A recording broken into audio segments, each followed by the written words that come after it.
This is the Daniels Drain in Meridian Township, and it started with an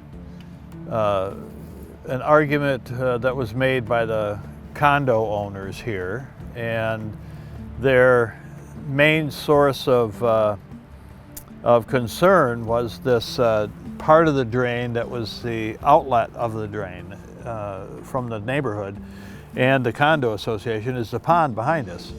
And when it was built to be about 6 feet deep, and it was less than a foot deep when it was just a big pile of mud. And we dug it out, made it deeper, put it about 10 to 15 feet deep, and rebuilt it all, and put in the paths around it and so on that you now see. And the decking that you have behind us and across the river for the convenience of the condo association. So this is a Chapter 20 drain. It's called the Daniels Drain. It's one of, we have about 20 of them in the county, Chapter 20s. And Chapter 20 is Chapter 20 of the Drain Code of Michigan. And that chapter specifies that drain improvements be paid for by the different municipal government entities within the district. Now, they can pay for it out of their general fund, or they can pay for it out of their any mechanism they want, any fund that they might have that's legally can be obligated to that debt. Now, the condo association paid their part. They paid for all this improvement to the around the drain and to the structure of the drain. But the real problem existed with the drain itself. The drain would take in shopping centers to the west and take all of that surface water off the parking lots and take all of the neighborhood water, and it would run it through this system, and the whole thing would be overwhelmed. It was extremely flashy. In other words, it was 2 inches deep, and then all of a sudden it was 6 feet deep. It was extremely volatile system. It was unsafe and it was unhealthy. The outlet underneath Grand River, which is a state highway across the over the hill here, had to be enlarged to accommodate movement of water. Once we collected it and processed it, it had to be enlarged because when the pipe was put in the ground underneath Grand River, it was many years ago, and none of this development existed. So it all came later, and it added to the volume of water, and it became a problem. But we rebuilt it. We had to rebuild all the piping on the neighborhood streets up to the south of us here, and we had to redo the outlet to the drain on the north side.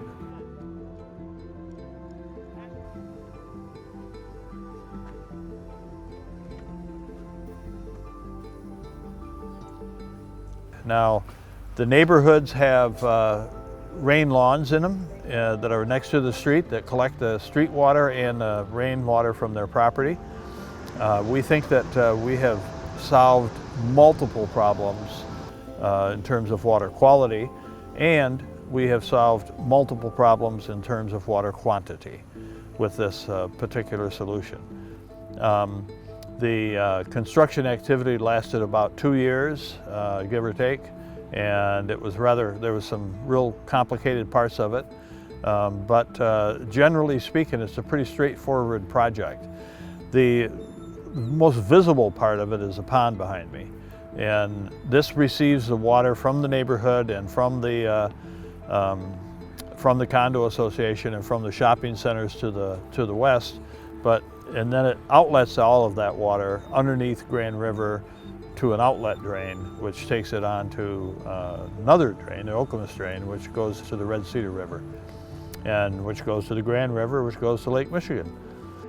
We had to bore underneath Grand River, which was kind of complicated. We did that during the winter months, and the highway department didn't want to shut down Grand River because detouring that traffic was problematic to begin with, and very hard to handle.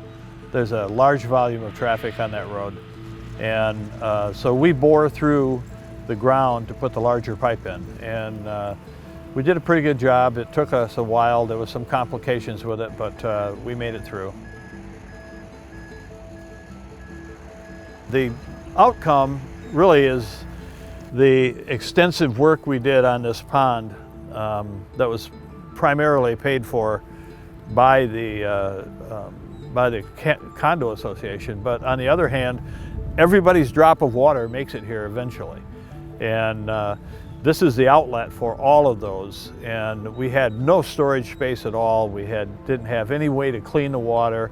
It came dirty right off the streets into the pipe, through this pond and underneath Grand River, and it was gone. So I think we improved both water quality and water quantity on this project. The deputy in charge of this project, the deputy drain commissioner in charge of this project, was Paul Pratt. He did an excellent job of maintaining it and taking it through the political process of Meridian Township, which was the petitioner in this case, and helped them through their assessment process and so on. And by and large, we think we've made everybody pretty happy with the outcome. Even the geese behind me that you can probably hear on the video here. But there are more wildlife in the neighborhood. The neighborhood is drier. Because of it, their basements are drier. There wasn't very much flooding in that neighborhood, but there was a disconnect between the way that their water got here and made it underneath Grand River and on its way to the Red Cedar River. So we fixed all of that. It was less complicated than some drains. It's pretty straightforward in some areas, and it was complicated in other parts of it. So that is the Daniels Drain.